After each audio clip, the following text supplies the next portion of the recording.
right, guys. Thanks for making it to. I don't know if this is fully part two. I feel like this is part 1.5. Okay, it's part 1.5. It's kind of like GPT 3.5, even though we're at GPT 4. Okay. I think part two will fully go out in the next 30 days. This is part 1.5. And we've got a special guest with us, Matt Fagioli. He's a friend of both of ours. Matt, welcome. We appreciate you being on from the top of your barn. Yeah, man. Hiding in the woods as always. Glad to be here. I'm surprised you have internet there. Great job on that. I like that. Could be a little spotty, knock on wood. Nice. And of course, we've got my co-host. I feel like I'm the co-host. You're the main host, Chris. Chris Tan. Chris, welcome, buddy. Thank you. Great to be here. I love your voice. I know you're recovering from being sick, so thank you for being on. Definitely appreciate it. I've been at 80% with my voice for like 4 days, but I had zero voice over the weekend. So I'm glad to be on. Let's jump right into this, Chris. I want to start with GPT-4. It was just announced. People have been showcasing it. I texted you. I said, can I build Pong? And then we realized that somebody already built Pong through the coding. I mean, this is going to be fun. What are some of the things we should be looking out for that are important to us when we're running a business with GPT-4, Chat GPT-4? Yeah. Great question. And there's so many things that we obviously can talk about here, and want to try and make this, again, like we did last time, as interactive as we can. So if there's questions from anybody that's watching this that you want us to address, or kind of specific things, let's definitely go down those roads. Quick update on kind of GPT-4 and what it means more from the business standpoint. So right now there's alpha features that are not fully released yet. So we have access to GPT-4 API, which is you can do a few more things than what you can do through ChatGPT. So ChatGPT right now, like if we show my account, you can get 50 free searches through GPT-4 or completions every single day, unless you have a paid account or have access to the API. Now, GPT-4 is up to 6 times more expensive than GPT-3. So when you think about it, it can handle 8 times more information than GPT-3. So they call that up to 32,000 tokens as compared to 4,000. Again, it gets really technical, but it can handle larger queries and larger memory inside of that when you're asking it to do something or asking it to spit something out. So it can handle much larger pieces of data. It's also a lot more analytical. So you can paste things into it like the SAT or the ACT or your taxes, or like I had a little example here. I'm just going to share screen really quick. This one, you can paste in, like I just pasted in and said, hey, what are the vulnerabilities with this piece of code or with this contract? And again, you can paste in code or legal contracts and it spits out and says, here's the vulnerabilities and the concerns with it. And so it's now analyzing things so much better. So if you have a contract and you want to ask, hey, what could I do here to defend myself or use it to do something else? Paste the contract into GPT-4, see what it says, and then call your attorney and see what your attorney says. And even with this, and again, we'll talk through some real world cases of some of the things that are happening. We'll jump around a lot, but there's a case right now in California where an attorney AI system is being sued for practicing law without having a law license because it's helping people get advice of what to do without paying an attorney. And so they're being sued right now, saying you're not allowed to do that. So GPT-4 it is revolutionary in some senses, but all the features aren't out. There's another piece of GPT-4, which is like I was saying, hey, can you analyze this image? And what they're saying is they can't view images directly yet, but GPT-4 is multimodal. It can analyze images. And an example of that is, this is kind of the alpha feature. Somebody submitted this picture and says, hey, what's funny about this? Describe it panel by panel. And GPT-4 can look at the picture, understand it, and say, here's why it's funny. It shows a package for a lightning cable, but this is a VGA connector, and the VGA connector has a lightning cable in it. That's funny because they don't normally come that way. And so it starts to be able to understand images and reason. Wow. And so today you can give it a joke, you can explain an image to it, and it'll take the nuance. We're waiting for the API to be able to upload the images or paste them in ChatGPT and allow it to work from those. So it has different types of input, and it's a lot more analytical. Personally, for what we use it for, or what you might use it for in real estate, it may not change much, except for that it repeats itself less. It has a lower chance of making up facts, so it can be a little bit more accurate. But if you take the math and say, If you load a max query of 32,000 tokens at up to 12 cents per 1,000 tokens, you can get up to almost $4 per response. And so if you're running 100 texts in a text campaign at $4 each, that could be a $400 conversation just for the OpenAI cost. So we're starting to get to the point where there can be a lot of money spent for this, and choosing which model to use, GPT 3.5 Turbo or 3.5 or 4, can be almost 100 times the cost difference for a completion. So again, gets a little nerdy with it, but when you think about what do I want to do I want to pay 100 times more for that? It starts to become a little bit of a consideration. Got it. It makes a lot of sense. So if we're looking at this right now to be able to use it for our businesses, because this is, let me just log into mine, because I'm paying $20, right? $20 a month. You see, we have the option still to go back to the previous one. GPT-4, if I go to the bottom, I can do 50 messages every 4 hours. Just this section, you can see I played around with it a lot. What are some things right now that you would use it for specifically for your business? Either Matt or Chris on this one. Matt, you have any thoughts there? Yeah, I've been playing with it a good bit, and the stuff I'm working on isn't real estate specific, but I think what's blowing me away is, here we are only 5 months in to this whole, public space, and it's exploding in terms of people who are going really deep, spending their whole business in this realm. It cracks me up. I was sort of thinking of the analogy where, when we all watch the Olympics, and by the second week, we're experts on curling and analyzing the game. Like all of a sudden, everybody is an expert on GPT, and that blows me away. But I've been using it for simple prompts. Every time I'm going to do a post, webinar, anything, I'm just getting back, give me a list of ideas around this particular thing. And I've been blown away. There's nothing earth-shattering about what it reports, but it reports it instantly, and it informs the conversation that I'm going to have, or the podcast that we're going to do, or whatever it is. So, I think just simple uses. I think having worked in and around real estate for 20 years, it's kind of a keep it simple, stupid environment, right? You don't have to overthink this really, but it can inform any conversation that you're about to have.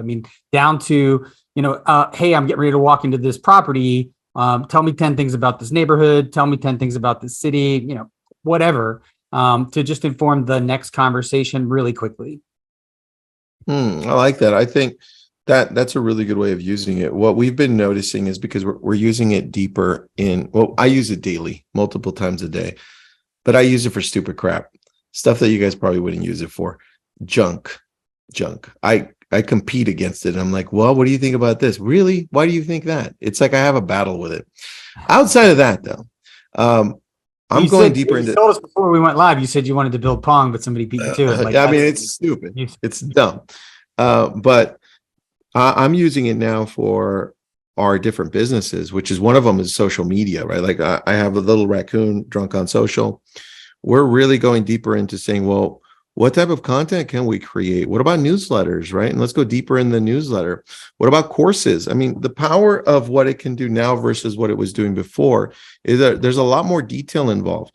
And I love this, because look what I just asked it to do. It's typing it up right now. This is simple. And it didn't go this deep last week, or, when we last did it, Chris. Create a newsletter about real estate for the Los Angeles areas. There it is, header. There's issue number 1. Welcome to the first issue of Los Angeles Real Estate Insider. Gave me a name. This month's issue includes, it's outlining it for me. 4 things. Number 1, market snapshot. Definitely like that. Number 2, featured neighborhood, Silver Lake. That's an area that's really nice. It decided to do that on its own, right? Featured neighborhood, Silver Lake. There it is. Next, property spotlight. I go down property spotlight. Let's spotlight this property. I didn't even tell it what to do. And then upcoming real estate events in Los Angeles. This is on its own. So the ability for us to be able to use this as not only creating content, think of it as an assistant at this point, right? What we have is somebody that's typing this up, giving it the right prompts so that we discover better prompts. And then what we're doing is we're having somebody to do quality control, right? Because that's what we realize. The human aspect of this, I don't see it ever going away, because that's where we need the human touch, whether it is for quality control, who knows how long that's going to last, but also the authentic piece, right? That human piece to it. Because if I'm reading this, I need to add, when you read through this, you're like, oh yeah, it doesn't sound like me, right? Because I want to add the fagioli to it. I want to add the tamness to it. And that's what's going to separate you, right? I love how you use the word assistant. I think that is the perfect important line to draw. And another example of I'm walking into a listing appointment is, let's say that that the client is an architect, and you say, hey, tell me 20 things that architects are concerned about right now in their business or whatever. But it informs the conversation. It's like having an earbud, like, okay, tell me what to talk about with this guy about what he's interested in, or this lady, or whatever it is. So I think it's just always in that assistant role. How can I fill my head with way more information faster that's relevant to whatever my next conversation is? So one other piece with that, definitely, like where both of you are taking that, is that GPT-4 compared to like GPT-3 or ChatGPT, I would argue it's not revolutionary for how people are using it in their business today, outside of, Tristan, what you said, being more accurate. Now, one piece that is, like, we tap up against in our business, what we do, we tap up against that 4,000 limit on GPT-3 all the time. And so being able to get longer prompts now and longer things, like if you want to Tristanize or Fagioliize that newsletter, you could feed it with a page or 2 pages of another one of your newsletters that was Tristanized and say, write it in this voice. And so when you're giving it the direction, if you give it some of your voice, it'll use that voice when it writes the rest. And that really gets to like a new skill. If somebody wants to Google it or YouTube it, but prompt engineering is the way you control these things, and how you prompt engineer and what you feed it really controls the output. If you can ask it to do 2 things or 10 things or 1 thing, but now that you have that larger token limit with GPT-4, you can give it even more information to give it as background and have it spit out longer things also. Yeah, that gives me an idea, Chris. I hadn't really thought about using personality profiles. I wonder if you'd said it like, hey, Matt's an Enneagram 7 and my disc profile is X, and then write in a voice around those parameters. That'd be really interesting. Yes. Yeah. So go ahead, Chris. Oh, I was just saying, we feed it all kinds of different conversational backgrounds and histories and summaries to take really complex conversations that might go on for 50 or 100 responses and summarize, chunk them up, get responses back. Really neat ways that you can use it. And GPT-4 will give us just a much larger ability to do that. But also from like the robotic, this goes a little bit nerdy, but from the robotic process automation side, GPT-4, once that feature is released on the API, we're not going to have to send our images necessarily by machine learning and image detection anymore. GPT-4 could do the image side and the text side for us. So the idea of getting a text conversation of somebody sending memes and pictures and whatnot, it can start interpreting that for you instead of a human. So you can start even plugging in and getting picture responses and meme responses and things that have never been created before. I think where I take that is the use cases, like what you said, Matt, what people are coming up with and what they've even come up with in the last couple of months, like the number of tools we could talk about and say, here's what's new that you've never seen before 2 months ago. That is starting to accelerate even more. And I'm going to shut up there. I'll get way too deep. Well, I think part of that is what you're talking about. The other part to this is we're also seeing a larger amount of people realize that the prompts are just as important as those other tools that are popping up. And so I'm going to show, as you've been talking, guys, I'm creating a quick Google Doc of prompts that I've used right here. And I'll give this away to you guys. Prompts that I've used, because we test out so many different prompts. And I'm going to show you one of these, and then I'll give this out to you. It'll be open. And look, Chris, I'll share this with you too. And Matt, this way, if you want to add anything to it, we can. But I'm going to go and grab one of these and just show you what it can do based on the prompts. So I'm going to share my screen. I'm going to grab this one on social media really quick. And I'm going to go over to OpenAI and put it at the bottom. I'm going to take the parentheses off. I just typically have them on. But I'm going to read it to you. It says, I'm looking to grow my YouTube channel and increase my view subscribers.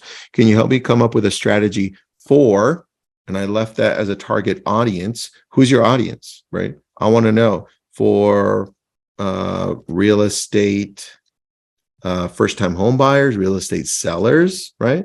That include a schedule for creating and promoting content. Who's your audience? For you, that's great. I'm going to put that just so that you can create a strategy. And I'll share this with you because I'll add SEO ones as well, so you can have it. As it's building it out, though, I'm going to go to Chris or to Matt. How important is the prompts, and what have you noticed creates better outcomes when it comes to these prompts? Well, I mean, Chris is grinning and can talk about this for hours. And, I'll go back to my keep it simple, stupid analogy, because I think the prompts are everything, but I don't think you have to go that deep. One layer deeper than, the generic Google search. In the olden days, 6 months ago, we would talk about long tail search on Google and being pretty specific. And so as long as you bring that long tail mindset to this, I think you can get such amazing information. And I don't know about you, but I'm going to ChatGPT first now. Like I don't even go looking at Google, which is really interesting to talk about what it's going to do to ad cost and search results and all that stuff, because my inclination is already to go to chat, and I think it is for you guys too. Oh, all the time. When it comes to the right prompts, Chris, what are some things that you've noticed help you identify better prompts? I think it's just seeing what other people are doing. That's a constant thing right now. We talked about last time the idea of, do you need all those different knives or tools or whatever? The idea that even those tools are changing. So understanding what people are using for their prompts and how they're getting it to do what they want to, like what you just showed, I think it's an ever evolving thing right now. And so I know that I'm not going to figure out the coolest prompt or the coolest way to use it. And so it's spending a little bit of time each week seeing what other people are doing, and then really trying to change the lens of how we're looking at our problems. Is that because we do automation in one of our businesses, and so working across different industries and seeing how other people are applying these problems, it's even in the prompt side, every week we're solving a problem that we've never been approached with before, nobody solved before, and about half of them are now getting solved by integrating somehow with GPT, either from a coding perspective or a response perspective, or suggest replies to all emails or all conversations. Just really interesting ways to plug in that GPT or that type of a very open and powerful engine that's all driven through those prompts. Like, what do you want to ask it to do? What are you feeding it? And so the idea of even feeding it all your emails and all your text messages and say, show me all the things that I should respond with. And you could just say, yes, yes, yes, yes, yes, or no. And it kind of reminds me, again, this may not be PC for everybody watching this, but the recent South Park episode where it started, and it was some really, really genuine text messages to boyfriend and girlfriend. And I turned to my wife, I'm like, this has to be about GPT. And the whole thing was about using GPT-3 to replace yourself in relationships. And hilarious. But it started to change culturally. And so prompt engineering is a skill like using a graphing calculator, that if you know how to use it really well, you can do 10 times more just knowing how to ask it and what to ask it. And so it's a new skill, but it's like even Zapier just came out with a natural language communication for it to build automations for you, where you can just talk to it and tell it what you want, and it builds everything for you. And so that type of relationship with coding and programming is very new for most people. And so it's a skill we have to develop, but it's also the new way to code. Mm-hmm. Yeah, that's very true. All right, there are some questions because although we're focused on GPT-4 right now, there are other things that we can add to it as far as AI, using other tools. We know that for the most part, most companies are tapping into the API for GPT-3, and some have already started with GPT-4. That's why we're diving deeper into GPT-4 here. I'm going to showcase a little bit, Chris, and then I'm going to go to you to see what other tools there are. I know we're in the process of building one out, right? And you want to showcase that. So first, I'm going to go to my screen, and then I'm going to give these prompts out to you. to everybody listening in. I already sent them to Chris and to Matt by email as they were talking. So I just want to showcase what was built out as we were talking when we prompted it and we said, hey, I'm looking to grow my YouTube channel and increase my views and subscribers. Can you help me come up with a strategy for real estate sellers that includes a schedule for creating and promoting content? And so here it is. It gave me a few things: define your target audience, set clear goals, content creation. It gave me video ideas, the schedule, and it kept on going all the way down to analyze and adapt. It's part of being able to ask it questions like this. So I've got one for you for blogs. I've got one for you for social, even though it's mainly YouTube because I'm focused on YouTube. And I know we were asked about SEO. So I put some in there for you for SEO as well. You can test this out. We've tested these out a whole bunch of times and tweak them just over the last, I could say over the last few years, but it hasn't been years. It's been really days and in some cases months. So I'm going to share it right now. And you guys can always add to this. Just make a copy. Matt, Chris, you can add to it. Everyone else, make a copy and add whatever you want to it. I just dumped it in there. Let me know if you guys can open this. Give me a thumbs up or in the chat, say yes, I can open it, or just a yes. So I'm able to know that you can see this, just so I put the right setting. Perfect. Todd, thank you so much. All right. So now going back to this, Chris, for you, if we're looking at using other tools outside of just GPT-4, what are some things that you're excited to use besides Google Docs, which is going to have AI, besides Microsoft Office, which just announced that they're going to have it too? It's like, this is insanity. Everything's going to have it besides those two. Yeah. So besides those, and we want to try and keep this to about 30 minutes. We've got about maybe 7 to 10 minutes left here. And I know we have a couple projects that we want to announce here. So we need you to hang on for maybe like 5 to 10 minutes. So I'm going to spend maybe 2 or 3 minutes and go through a couple different tools. And then I want to pivot that into a public project that we've been asked to work on with a lot of other industry leaders, and talk about that for a second. And that goes over to Matt also to talk about another project we've been working on, some of us for up to 10 years here. And so really quick, just kind of rapid fire through a couple of different tools and some of the changes we've been seeing the last couple of months here, just to think about how fast this is changing and how what you learned a few months ago sometimes has already been eclipsed by the next technology now. So I'm going to share screen here. These are some pretty public tools. So this first one, this is the Microsoft AI Labs. This is looking at what's coming next. What are the things that you could play with, that you could actually mess with code? I mean, artificial noses, image recognition, all kinds of math from just looking at it, from really looking at people, notes, machine reading. This also goes in, one of these other projects is this, which is Sketch to Code. So this is an AI lab project where on a whiteboard, somebody can be drawing and the computer is automatically changing it into HTML to automatically build a website. And there's other types of systems that do this. This can happen on a screen during a Zoom meeting or from a whiteboard, just people working in general. So we're starting to see computers being able to help us do things in real time while people are meeting. So actually turning into code during the meetings, they could actually use it and see what happens. And even little things like this, I think you actually sent me this, or Trenton did.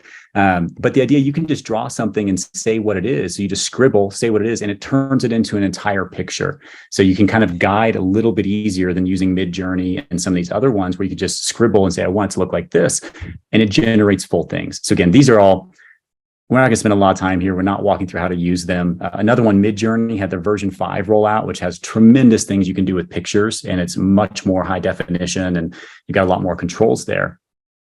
But Tristan, do you mind if I pivot from that and we talk just for a few seconds about the Brainy Agnes project? Yeah, for sure, man. I love the scribble diffusion. Is that an owl? It is. Yeah. So if we say, hey, it's a goofy owl, and then see what it pops out.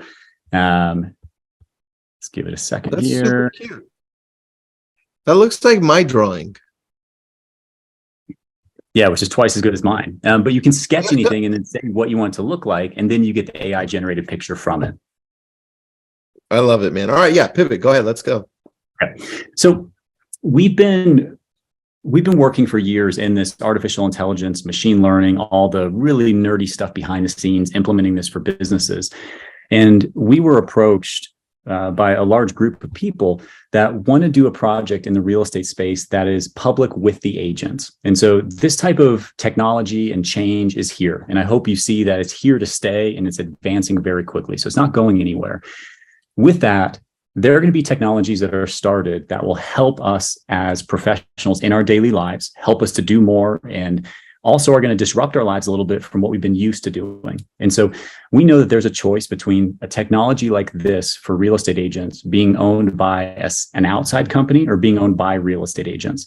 And so we've worked on, Tristan as well, and a number of other large number of top influencers, connectors, brokerage owners, real estate teams, and agents on a project that's developing basically a full cycle artificial intelligence that follows a real estate agent for the life of their entire career, that's focused on coaching, training, mentoring, helping accomplish tasks, and going into these kind of fringe areas of multimodal where you can talk to it, text to it, and it helps you accomplish things. So that is super vague intentionally because it's not 100% ready to roll out. There are already features that are being used with it. But in saying that, a part of this company is owned by a co-op, which is for real estate agents. And the idea with this is that this is a project that agents co-own together, that the upside from it, the long-term where it goes, being involved in the conversation. And so there's a second project that we've been working on for a very long time, and we've all been advising on here, and many other people in the industry have been. And I wanted to say, Matt, do you want to take it from there and explain how you see kind of the ability to work on this together through a different structure? Yeah, I mean, and you've teed it up, perfectly. But if I could go backwards just for 30 seconds, I think I want to punctuate where we are this moment in time. I don't know how you guys feel, but I mean, I feel like, and I'm old enough with this gray to remember my first email address, my first web search that was meaningful. Then we get, a little further down the road and things are more sophisticated. We get to the mid 2000s and, Twitter and Facebook are exploding and the world changed. And I think we're at an inflection point like that, but the acceleration point is 10x. You guys agree with that line of logic? Yep. And so with that context, now we can talk about the real estate co-op, what it is and why. And, the thing is that technology is about to go 10x faster, and 2 years later, it'll be going 10x faster again. And the speed is going to just be breakneck. And for all these years that a lot of us have been in real estate, we haven't owned any of the tech. And then a cool tool will get built and it'll get bought by Zillow or it'll get bought by CoStar or what, we just have no control over all of the software. And so the co-op that we've developed, all of us, the three of us here and many other people are involved in this project, is going to allow the agents and brokers that are actually doing all the real estate transactions to start owning all of the software that gets developed. And this AI project, Brainy Agnes, is among the first to do that. And the co-op's also going to do a lot of other cool stuff, but I only want to talk about one other thing. And that is the ability to share revenue across a huge network. So for everybody who's listening to this, who's either at EXP or at KW or at Real or at anywhere that has profit share or revenue share, any model like that, we could think of the co-op as becoming your revenue share or profit share model. It's not exactly like that. So we're not going to hold ourselves to any specific parameters, but the point is you're going to be able to share business and refer business for everything else. When you're at EXP or KW or Real or any of these other places, you can share revenue across commission dollars, but nothing else flows through that network. This eventually will be a network where dollars can flow across this network and be shared across agents. Agents only are the only ones who are going to allow to be active voting members of this. It'll be owned by the members. Every member will have a vote. All of the profit dollars after expenses will go return back to all of the agents that own it. But in the context of where we're starting, it's around this software development and allowing everybody to be part of these huge projects that are going to take over the industry in the next few years. So I hope I framed it. It's a huge subject, really hard to bake down in a few minutes. But that's where we are. And unbelievably, we're not launching officially till a few weeks from now. But unbelievably, if you're on this call, you get to reserve your spot, and you'll be one of the first people to receive an invitation when it launches in just a couple of weeks. So, Chris, do you have that QR code by chance? Yeah, paste it in here. I'm trying to figure out maybe an easier way to paste it in the. Give me a second. Let me just. While you're bringing that up, I added to that Google Doc. If you guys are still on the Google Doc, I added generating content ideas, those prompts that we had saved, because we have all of these prompts saved. I added that on there. So if you want to jump back in there and take a look, I'll probably be adding some more prompts for you in there as I decide based on, because we have over 500 different prompts that our team has saved. So I'm trying to see which ones make sense for most people. And I'm actually going through them right now to see which ones. Researching competitors, that could work, maybe. Yeah, so here's this QR code. If you scan this, you can either text join to this phone number here or just scan the QR code. It'll send a text message. This will put you into a little bit of an information gathering to be on the list for the real estate co-op.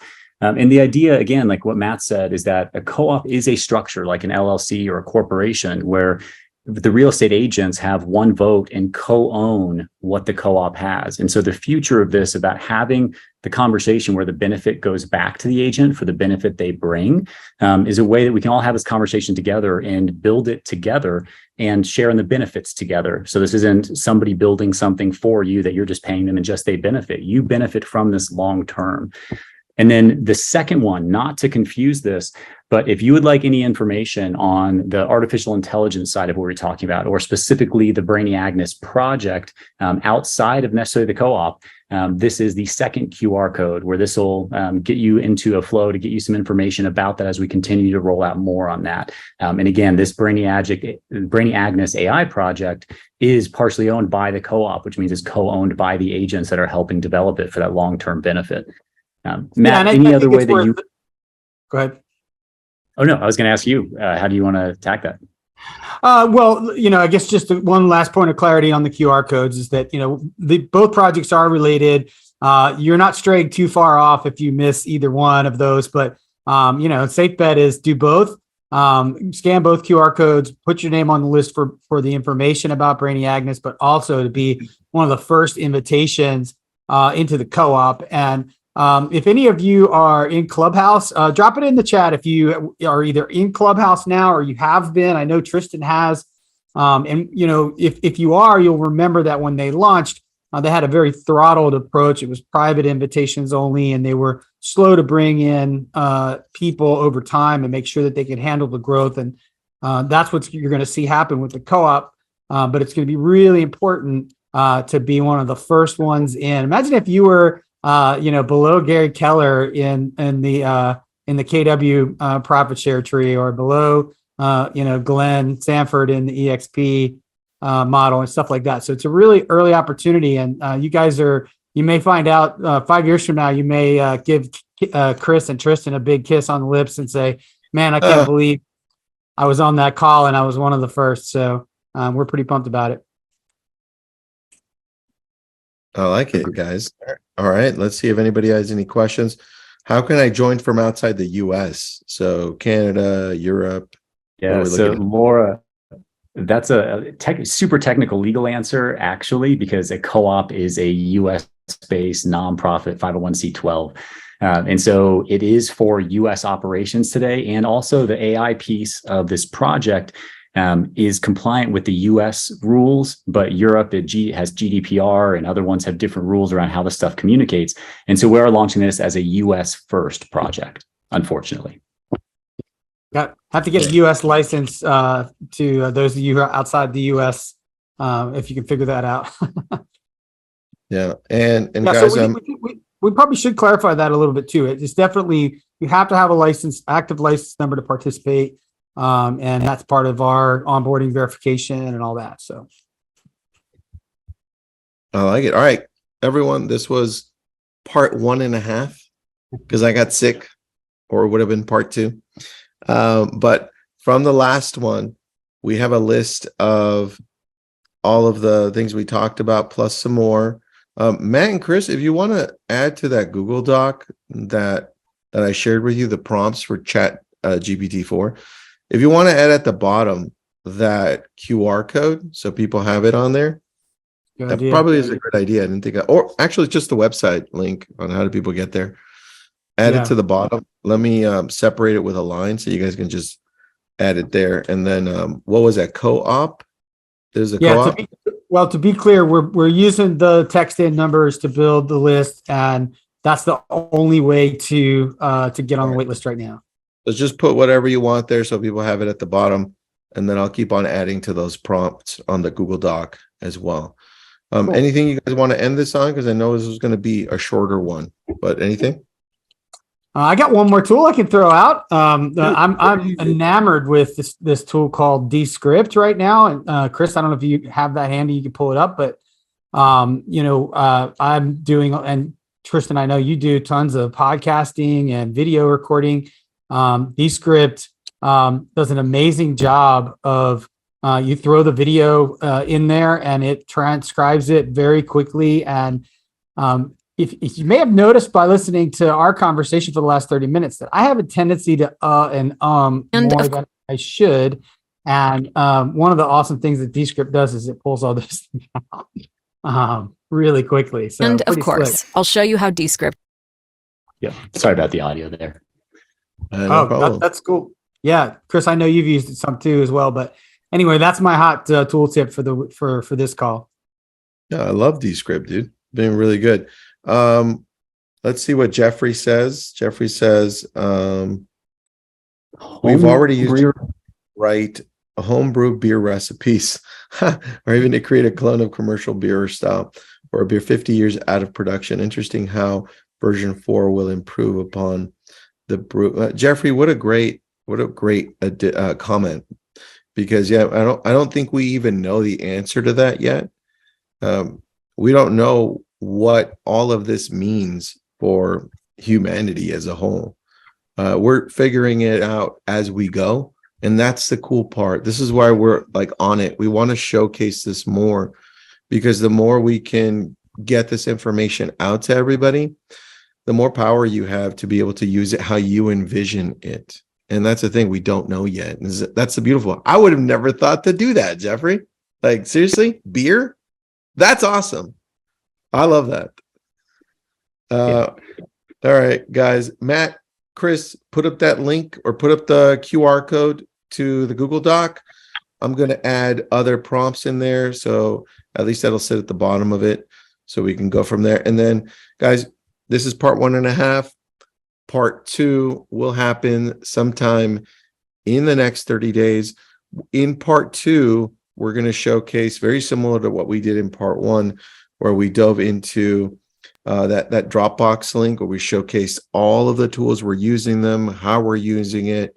We'll show you how Midjourney has accelerated. It's now on 5, which is great. My son is using it more than I am now at this point. My daughter's using it to create D&D characters, and it's getting wild and fun. So everyone, thanks for joining us. Chris, thanks for doing this. Matt, thanks for joining us. I want you in part 2, buddy. So jump in on part 2 to this with us. Awesome. I'll be back. Thanks for having me. Thanks, everyone. Thank you for your time. Thanks, everyone. See you guys. See ya.